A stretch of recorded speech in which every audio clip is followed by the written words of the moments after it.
عام مسلمانوں کو کہ دین کی ضروریات پوری کرنے کے لیے مدرسوں کی ضرورت نہیں ہے، مسجد کا نظام کافی ہے۔ یہ الفاظ کہے بھی جا رہے ہیں، الفاظ میں نے سنے ہیں آج ہی کہ وہ کیا بول رہے ہیں کہ علم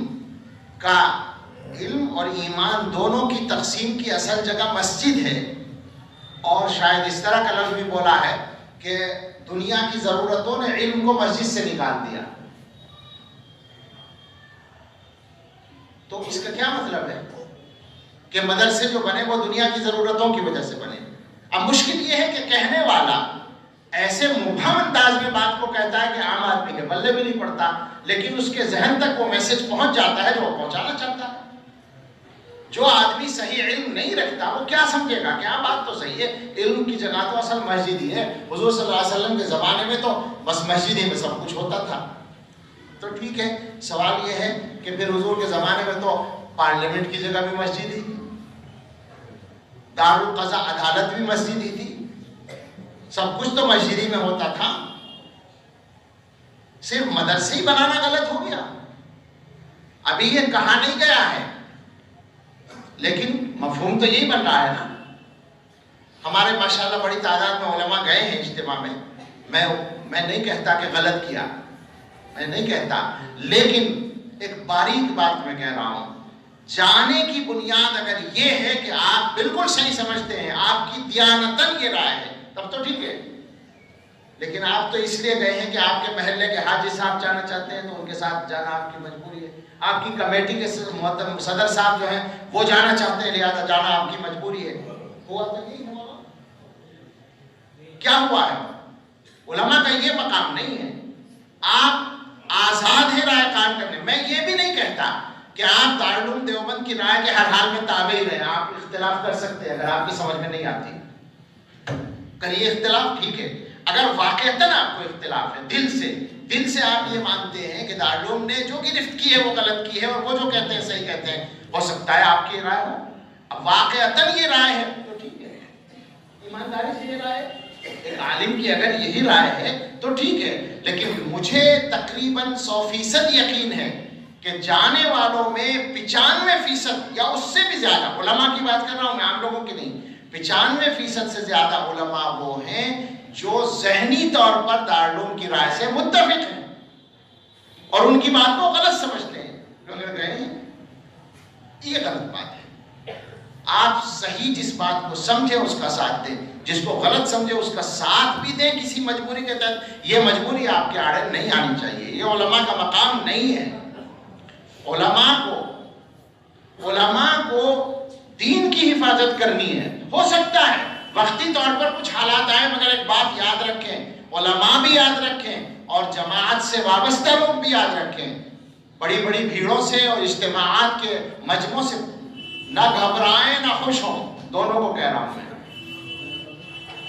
نہ خوش ہوں اور نہ گھبرائیں، یہ معیار ہی نہیں ہے، یہ وقتی معاملات ہیں، یہ تو مسلمانوں کے مزاج کے مسائل ہیں، ہم مسلمانوں کی صحیح تربیت کرنے میں اب تک کامیاب نہیں ہیں، یہ ہماری کوتاہی ہے اصل میں جو سامنے آ رہی ہے، جس کے نتیجے سامنے آ رہے ہیں، لیکن مسلمانوں کی دینی ضرورتیں علماء اور مدرسوں کے بغیر پوری ہونے والی نہیں ہیں، آج بھی نہیں ہو رہی ہیں۔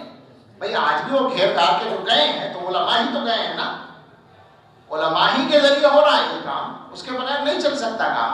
تو ضرورت یہ ہے کہ علماء اپنے مقام پر قائم رہیں، وہ جس کام کو صحیح سمجھتے ہو اس کام کو ضرور کریں، اس میں کوئی رکاوٹ نہیں ہے، ہم نے کوئی پابندی نہیں لگائی، لیکن غلط سمجھیں اور پھر ساتھ دیں اس کی کوئی گنجائش نہیں ہے۔ یہ تو الگ مسئلہ ہوا، میں تو اصل میں بات ہی دوسری کہنا چاہتا تھا، لیکن کیا کریں، جو کچھ بھی ضرورت ہو وہ آئی جاتی ہے زبان پر۔ کہنا یہ تھا کہ یہ جو ایک نظریہ اب چلے گا، اس پر میرا خیال ہے ابھی تک کھل کے بات نہیں ہوئی ہے۔ میری مشکل یہ ہے کہ میں بجنور میں ایسا سمجھتا ہوں جیسے میں اپنے گھر میں بیٹھا ہوں، تو اس لیے کچھ زیادہ بے تکلفی ہو جاتی ہے، اور یہ میرے اکابر یہاں بیٹھے ہیں، ان کی توجہ اور تائید کے ساتھ بول رہا ہوں، تو میرا خیال ہے کہ اس پر ابھی کھل کے بات نہیں آئی ہے۔ میں آپ سے کہہ رہا ہوں یہ بات، اور ظاہر ہے کہ یہ پہنچے گی جہاں بھی پہنچنے کی ہوگی، کہ مدرسوں کا متبادل اس کو بنایا جائے گا، اس کو قرار دیا جائے گا، ہماری ذات کا مسئلہ ہی نہیں ہے، مسئلہ ہے دین کا۔ دین دو چار الفاظ کا نام نہیں ہے۔ مدرسوں کا جو کردار ہے وہ فقط دو چار باتیں سکھانا نہیں ہے۔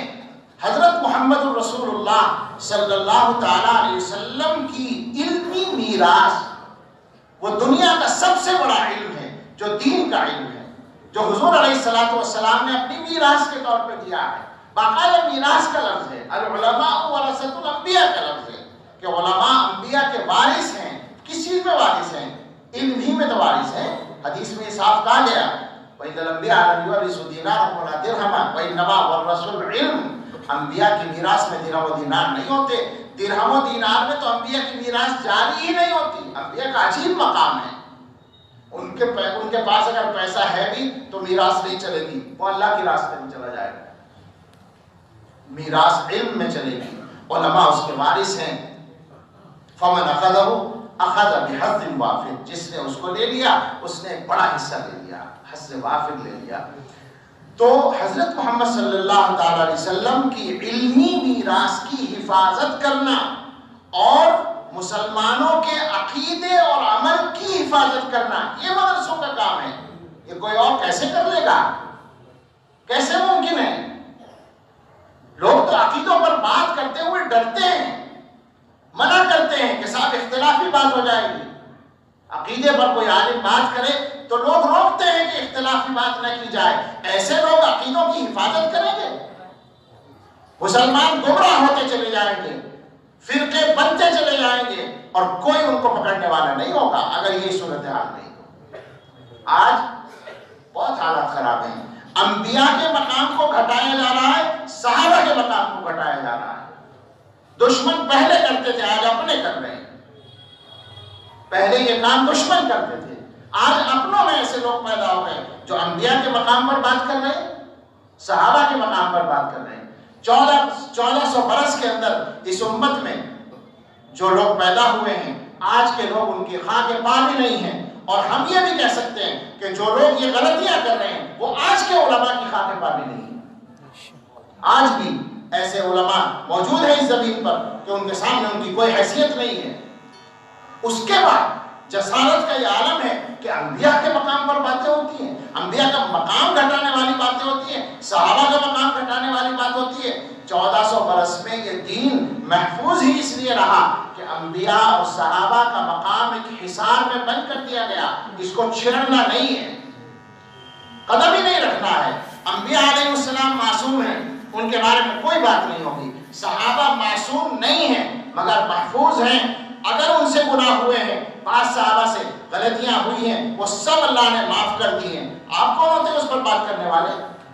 ساری امت کے علماء کا فیصلہ ہے کہ صحابہ کے بارے میں بات نہیں کی جائے گی، زبان بند رکھی جائے گی۔ اور آج ایک مقرر کھڑا ہوتا ہے اور صحابہ کے بارے میں بات کرتا ہے۔ کیا سمجھا ہے لوگوں نے اپنے آپ کو؟ یہ منہ اور بصور کتاب کوئی بات ہے بھلا؟ اپنی حیثیت کو سمجھیں، ہدایت پر قائم رہنے کی کوشش کریں۔ ان مدرسوں کو ان کے مقام سے اگر ہٹایا گیا، یہ سب ہوگا، یہی عام ہوگا، پھر گمراہی پھیلے گی اور فتنے آئیں گے، اور دنیا کے اندر جو باطل فرقے اپنے طور پر جو کام نہیں کر سکے تھے، آپ کے ذریعے وہ کام انجام دے لیں گے۔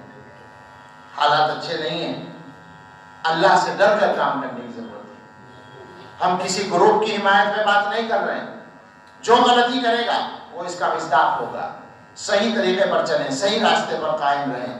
دین بالکل مکمل ہے ہمارا دین، اس میں ایک ایک چیز صحیح سلامت ہے اور سب واضح ہے، نئی نئی باتیں کرنے کی ضرورت نہیں ہے۔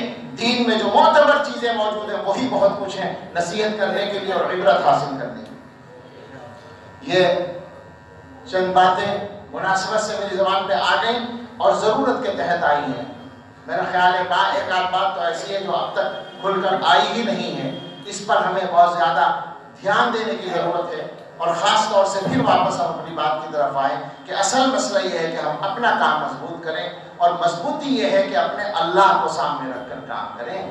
اللہ کی مرضی کے خلاف کوئی کام اپنے یہاں نہ ہونے دیں، اللہ تعالیٰ سے اپنا رشتہ مضبوط رکھیں۔ اللہ کا اس سے رشتہ مضبوط ہوگا تو اللہ کی مدد آئے گی، اللہ کی مدد کے بغیر کوئی کام نہیں ہوتا. اور ہم صاف لفظوں میں کہنا چاہتے ہیں اللہ بے نیاز ہے, اللہ کا دین بے نیاز ہے. اس کو جس طرح سے تبلیغی جماعت کی ضرورت نہیں ہے, مدرسوں کی بھی ضرورت نہیں ہے. ہم مدرسوں والے بھی اپنا دماغ نہ خراب کریں. اللہ کا دین بالکل بے نیاز ہے. اللہ تعالیٰ نے پہلے کر رکھا ہے اعلان کہ جو بھی راستے سے, صحیح راستے سے ہٹے گا اسے ہٹا دیا جائے گا, دوسرے لوگ آئیں گے. اب ہوگا کیا؟ اصل ہے دین کا فائدہ. دین کا فائدہ جس کام سے اللہ تعالیٰ پہنچانا چاہے پہنچے گا. جس کام سے دین کا صحیح فائدہ نہ پہنچے, سمجھ لیں اللہ کی مدد ہٹ گئی, اللہ کی قبولیت ہٹ گئی. مدرسوں نے کام ویسے ہی نہیں کر لیا. سوچیں تو ذرا کہ دنیا کی سب سے بڑی طاقت کی ہندوستان میں حکومت ہے, اور دارالعلوم دیوبند اسی حکومت کے اندر قائم ہو رہا ہے, اور وہ اپنا کردار ادا کر رہا ہے, اور ساری دنیا میں مدرسوں کا جال پھیلا رہا ہے, اور کامیاب ہو رہا ہے, اور ساری دنیا میں اس کے اثرات پہنچ رہے ہیں. کیسے ہوا یہ؟ آدمی نہیں کر سکتے, بندے نہیں کر سکتے. یہ اللہ کی مدد سے ہوتا ہے, اللہ کی توفیق سے ہوتا ہے, اللہ کی طرف سے قبولیت ملنے سے ہوتا ہے. اسی قبولیت کو واپس لانا ہے. ہمیں اپنے اللہ کے سامنے رونا اور گڑ گڑانا ہے. بڑائی نہیں ہونی چاہیے کسی بھی پہلو سے, کسی بھی اعتبار سے. اپنے اللہ کے سامنے عاجزی کر کے اللہ سے مانگنا ہے. اور دو چیزیں مانگنی ہیں, ہمیں اللہ تعالیٰ ہدایت پر قائم رکھے اور اپنے بڑوں کے طریقے پر قائم رکھے. اس کے لیے عام لوگ بھی اور علماء بھی سب کمر بستہ رہیں اور اللہ سے یہ چیز مانگتے رہیں. اللہ رب العزت ہم سب کو صراط مستقیم پر استقامت نصیب فرمائے, اور اللہ تعالیٰ اپنے فضل و کرم سے کہنے اور سننے قبول فرمائے. آمین. وآخر دعوانا الحمدللہ. حضرت کرائیں گے دعا.